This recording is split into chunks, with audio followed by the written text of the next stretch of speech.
서울 평균적인 집값이 무려 소득 대비로 26배라고 하는 통계가 있어요. 26년 동안 먹지도 입지도 쓰지도 않아야 겨우 살까 말까 한 수준이에요. 아주 극단적인 후진국이나 중국 정도가 비슷하고 뉴욕마저도 우리나라보다 훨씬 더 집값이 낮다. 소득 대비로. 그러니까 젊은이가 들어가 살 자리가 없다는 거, 살 집이 없어요. 적어도 일자리도 있고 살 집이 있어야지만 결혼하고 아이도 낳는 거 아니냐는 거죠. 그게 불가능하다고. 앞으로 심각한 저출산 문제를 해결하기 위해서는 이 네 가지를 잘해야 된다.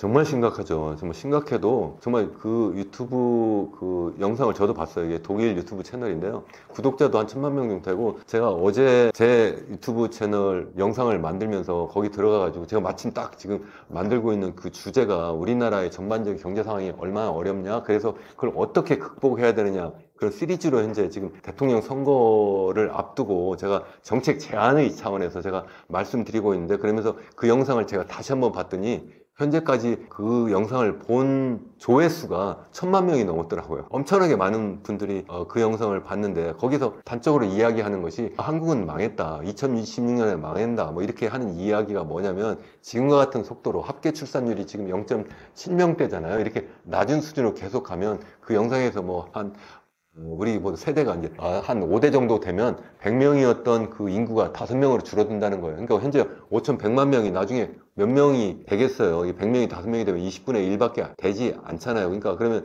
5천만 명이 이게 지금 500만 명이 아니라 250만 명으로 줄어든다. 그러니까 인구가 소멸하니까 큰일 났다, 이렇게 이야기를 하는 거거든요. 정말 심각하다. 그러니까 그렇게 심각한 이유가 바로 출산율의 문제예요. 그래서 우리나라 합계 출산율이 지난해는 0.75명 정도 됐어요. 지지난해는 0.72명이었고, 그래서 약간 좀 이제 반등했다, 이렇게 현재 하고 있는데, 그래도 그 수준은 우리 OECD 국가 평균 1.5명의 딱 절반 수준이에요. 그래서 올해 그래도 초에 좀 약간 다시 또 0.8명대로 지금 올라서고 있다 해서 정말 반가운 소식이라고 생각하는데, 그 정도도 전 세계적으로 없어요. 이렇게 낮은 수준은 없다. 지금 전 세계에서 가장 인구 고령화가 많이 진행됐다고 하는 일본도 1.2명대예요. 일본이 1.0명 밑으로 떨어진 적이 한 번도 없어요. 우리나라는 1.0명 밑으로 떨어진 적이 벌써 지금 한참 됐어요. 제 기억에는 2018년인가 2019년 이후에 계속 1.0명 밑으로 떨어져 있는 정말 엄청난 위기 상황인데, 이것을 우리나라가 너무나 안이하게 보고 있는 것이 아니냐. 그래서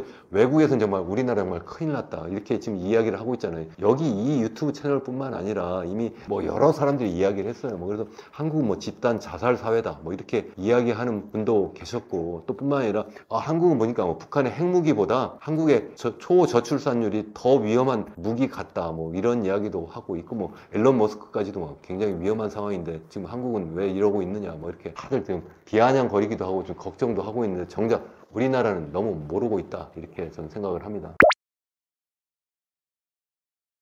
우선 저는 부산 출신이 아니어서 부산이 얼마나 심각한지 구체적으로 체험은 하지 못했는데, 다만 이제 전반적인 통계 자료로 보면 전반적인 인구가 주는 것도 문제지만 노인만 남아 있는 거예요. 주로 나이 드신 분들만 남아 있고, 젊은 사람들은 일자리가 없으니까 다 어디로 오냐면 서울 수도권으로 다 가버리는 거예요. 그게 이제 큰 문제다. 그래서 그런 이야기잖아요. 부산은 노인과 바다다, 노인과 바다의 도시 부산이다, 이렇게 자주 섞인 이야기까지 이렇게 하는데, 이게 지금 부산만의 문제가 아니에요. 사실 부산은 그래도 대도시잖아요. 다른 대구도 그렇고 아니면 광주, 대전, 전반적인 모든 도시도 그렇고, 그뿐만 아니라 이제 시군, 더 이제 중소도시, 그리고 또 군 지역으로 가고, 또 더 이제 농촌, 어촌 지역으로 가면 인구가 정말 완전 소멸되는 그러한 상황이 되고 있어요. 정말 심각하다. 그러면 남아있는 데가 어디냐? 서울 수도권만 남는 그러한 상황이 돼버리는 거예요. 그러니까 지방이 소멸되는 것도 문제고, 또 그나마 이 좁은 영토에서, 좁은 국토에서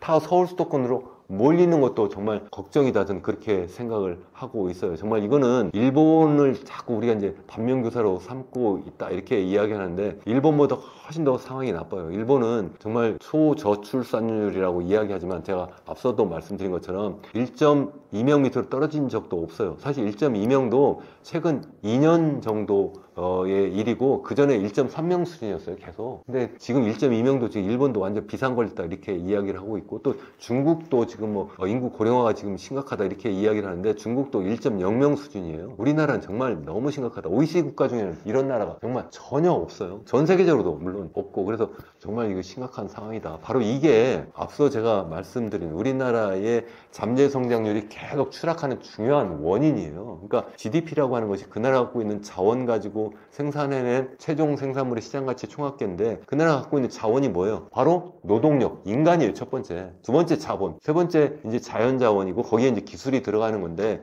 그 인간이 점점점 수가 줄어들고 있고, 특히 전체 인구가 아니라 특히 이 생산 가능 인구, 우리가 보통 15세부터 64세까지 인구인데 그 인구는 매년 30만 명씩 감소한다고 제가 말씀을 드렸잖아요. 이렇게 계속 감소하고 있고, 남아있는 그 현재 생산 인구도 점점 평균 연령은 자꾸 더 높아지고 있으니까 전반적인 그 생산성은 자꾸 떨어지고 있는 거죠. 그래서 이게 우리나라는 이게 인구가, 전체적인 인구가 감소하는 것도 물론 문제가 될 수 있지만, 그것보다는 전체적인 인구 구성이 젊은 인구는 줄어들고 노인 인구가 자꾸 더 빠르게 늘어나고 있다. 그래서 현재 전체 인구 중에 한 20% 정도가 노인 인구라고 현재 보고 있는데, 이게 50년대 정도까지 가면, 40년대 후반으로 가면 이게 한 40%까지 올라가 버려요. 그러면 거의 전체 인구 중에 한 절반이 노인 인구예요. 그러니까 사실은 유소년 인구를 빼면 그냥 젊은 인구, 그러니까 생산 연령 인구 50명이 나이 드신 인구 50명을 먹여 살려야 돼요. 그게 얼마나 심각한 상황이냐, 이제 그렇게 말씀을 드릴 수 있는 거죠. 자, 그래서 이제 제가 일본 이야기를 계속 많이 하고 있는데, 일본은 뭐 인구 고령화 제일 많이 진행됐다. 사실 전체 인구 중에 65세 이상 인구가 현재 30% 정도 수준이에요. 그러니까 우리나라 20%보다 많은 거죠. 다만 이제 제가 좀 전에 40년대 중후반이라고 말씀드렸는데, 그때쯤 가면 이제 이게 역전이 돼요. 우리나라가 더 노인 인구가 많아질 거다, 이제 그런 이야기인데, 그러니까 일본이 상대적으로 이 합계 출산율이 높기 때문에 상대적으로 그 인구 고령화 속도가 낮다, 이제 그렇게 말씀을 드리는 거고요. 그 이유는 뭐냐면 여러 가지가 있는데, 대표적으로 첫 번째, 우리나라의 젊은이들이 왜 결혼 안 하고 왜 안 갖느냐를 생각해보고 일본을 생각해보면 너무 비교하기가 쉬워요. 왜 안 되겠어요? 우리나라 젊은이들이 대학을 졸업하는 일단 연령도 굉장히 늦어요. 그렇잖아요. 뭐 재수 삼수도 하고, 또 남자 같은 경우 남자는 군대도 갔다 오고, 그것도 부족해가지고 취업 재수까지 해요. 그래서 늦게 결혼을 해야 되는 나이가 될 때 그때 이제 대학을 졸업하고, 근데 막상 또 사회에 나가보면 취업을 쉽게 하지도 못해요. 제가 취업 재수 말씀 잠깐 드렸는데, 취업 재수를 하는데 취업 재수도 그것도 했는데도 불구하고 나중에 일자리 보니까 이게 뭐 비정규직인 거예요. 뭐 인턴이기도 하고 이런 비정규직이고, 또 그러니까 이 한 개 일자리 가지고 만족하지 못하고 N잡을 뛰게 되는 거예요. 이런 상황에서 어떻게 결혼을 할 수가 있겠냐는 거죠. 결혼을 못하면 아이를 못 갖는다. 그러니까 결혼 안 하고 그럼 아이 가지면 되지. 지금 뭐 일자리가 없는데 어떻게 결혼 안 하고 또 아이를 가져요? 그것도 불가능한 이야기고, 두 번째는 이제 운 좋게 내가 일자리를 구했어요. 그것도 아주 좋은 일자리예요. 근데 그 좋은 일자리는 다 어디에 가 있어요? 다 서울 수도권에 와 있는 거예요. 근데 서울 수도권에 또 다시 또 와야 되죠? 와 보니까 집값이 어때요? 집값이 제가 계속해서 말씀드리는 것처럼 이미 2017년 이후에 3배에 올랐어요. 단기간에 너무 많이 올라버린 거예요. 소득 대비로 이게 전 세계 최고 수준이에요. 무려 서울 평균적인 집값이 무려 소득 대비로 26배라고 하는 통계가 있어요. 26년 동안 먹지도 입지도 쓰지도 않아야 겨우 살까 말까 한 수준이에요. 이건 전 세계적으로 이런 나라가 없어요. 아주 극단적인 후진국이나 아니면 중국 정도가 비슷하고, 우리나라 같은 나라는 선진국중에는 없다. 뉴욕마저도 우리나라보다 훨씬 더 집값이 낮다. 소득 대비로. 제가 그렇게 말씀을 드리는데, 그러니까 젊은이가 들어가 살 자리가 없다는 거, 살 집이 없어요. 그러니까 그래도 적어도 일자리도 있고 살 집이 있어야지만 결혼하고 아이도 낳는 거 아니냐는 거예요. 그게 불가능하다, 원천적으로. 세 번째는 그래도 내가 집도 내가 구했어요. 운이 좋아서. 근데 이번에 보니까 아이를 낳으면 거기에 들어가는 그 교육비가 또 살인적인 거예요. 전 세계적으로 보면 소득 대비로 사교육비가 우리나라처럼 많이 드는 나라가 또 없어요. 이제 태어나서 성인이 될 때까지, 18세까지 아니면 대학 졸업할 때까지 들어가는 그 교육비를 소득으로 나눠주면 우리나라가 제일 높아요. 그 다음에 높은 나라가 중국 정도예요. 그게 이미 지난해 우리나라에도 보도가 돼서 아마 들어보신 분들도 계실 거라고 생각합니다. 그러니까 그나마 운이 좋아서 좋은 일자리도 구하고 또 내 집도 구했어요. 더군다나 그것도 내가 개인 실력도 아니고 부모님이 그나마 좀 여유가 있어서 좀 도와주셔서 내가 서울 아니면 수도권에 집도 구했어요. 근데 이제 결혼을 했는데 거기에 들어가는 교육비가 너무 많으니까 아이를 하나 정도까지는 또 모르겠는데 둘 갖기는 너무 부담된다는 거죠. 그러니까 또 힘들다. 또 그리고 마지막으로 여성의 입장에서 생각하면 내가 똑같이 아니면 남자보다 더 내가 고등교육을 받았는데 사실 이제 대학 교육 다 여성들도 다 받잖아요. 그래서 OECD 국가 중에 우리나라만큼 이렇게 대학 교육까지 받은 그 인구 비율이 높은 나라가 별로 없어요. 특히 여성 교육 비율은 우리나라 월등히 높아요. 근데 정작 여성의 경제활동 참가율은 상대적으로 더 낮아요. OECD 평균보다 낮아요. 그러니까 여성 입장에서 생각하면 뭔가 좀 문제가 있는 거잖아요. 그래서 여성 입장에서 생각하면 둘 중에 하나 선택을 해야 되는 거죠. 일을 할 거냐? 아니면 일을 포기하고 내가 집에서 아이를 키울 거냐? 당연히 내 대학까지 내가 졸업했는데 그냥 내 일을 선택할 거야. 이렇게 생각하는 사람들이 많다는 거죠. 이러한 네 가지 문제 때문에 그래서 우리나라가 지금 출산율이 낮은 거고 일본은 일자리도 쉽게 구해요. 그것도 뭐 군대를 가나요? 아니 재수도 요새 거의 안 해요. 일찍 취업도 하고 또 집값도 굉장히 낮고 또 공공 임대 할 수 있는 그러한 집도 굉장히 많아요. 또 사교육도 제가 아까 재수도 별로 안 한다고 했잖아요. 그래서 교육비도 별로 안 들어요. 그러니까 당연히 일본의 출산율이 우리보다 훨씬 더 높다는 거예요. 또 일과 육아의 그 병행하는 그런 시스템도 우리보다 더 일찍부터 고민해가지고 훨씬 더 잘 갖춰져 있기 때문에 그렇다. 이렇게 말씀을 드릴 수 있는 거죠. 자, 그렇기 때문에 앞으로 우리 심각한 저출산 문제를 해결하기 위해서는 이 네 가지를 잘해야 된다. 제가 계속 말씀을 드리고 있고 제가 오늘 시간 관계상 그 일일이 다 말씀 못 드리는데 그와 관련해서 제가 뭐 제 유튜브 채널 이현우 교수 경제포럼 자세히 말씀드렸고요.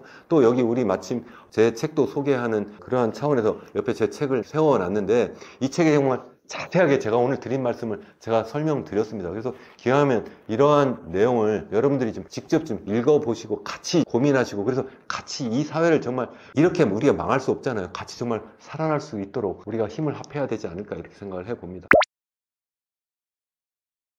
제가 뭐 1년에 시리즈로 우리나라 경제, 전 세계 경제, 그리고 또 부동산 정책, 뭐 인구 문제 뭐 등등 여러 가지 말씀을 계속 드렸는데요. 사실 이런 것을 한 번 정도 영상을 보고 여러분들이 100%뭐 공감하지 못하실 거라고도 생각을 합니다. 일부에서는 그게 말이 되느냐 이런 분도 계실 수 있는데 기왕이면 건설적인 비판을 해주시면 저도 그 가운데서 좀 많이 배우려고 좀 하고 있어요. 근데 너무 일방적인 뭐 비판을 하거나 아니면 제 말씀을 일방적으로 또 듣고 그러네 해가지고 그대로 또 너무 따라 하시는 것은 또 옳지 않다고 생각을 해요. 그래서 제가 여러분 모두 그 누구든지 간에 저는 투자자라고 저는 생각을 하거든요. 하다못해 현금을 갖고 있거나 아니면 내가 은행에 돈을 갖고 있거나 집 한 채 갖고 있는 것도 다 투자자예요. 그래서 행복한 투자자는 네 가지 원칙이 있다. 제가 꼭 말씀을 드려요. 첫 번째가 뭐냐면 전 세계를 대상으로 투자한다. 제가 아까 말씀드렸잖아요. 너무 한국만 바라보지 마시고 전 세계를 바라보면서 나의 투자 포트폴리오를 짜면 좋겠다 하는 말씀이고 두 번째는 뭐냐면 너무 우리나라 거 하더라도 부동산에 몰빵하면 안 된다 하는 말씀을 제가 계속 드려요. 그래서 기왕이면 투자 포트폴리오 특히 다변화하면 좋겠다. 그동안은 부동산 불패였지만 앞으로는 그렇지 않을 가능성이 굉장히 크다 하는 말씀을 찾아드리고 세 번째는 너무 현재만 바라보지 마시고 미래를 바라보는 그런 투자를 하면 좋겠다 이런 생각을 해요. 특히 미래라고 하는 것은 뭐 제가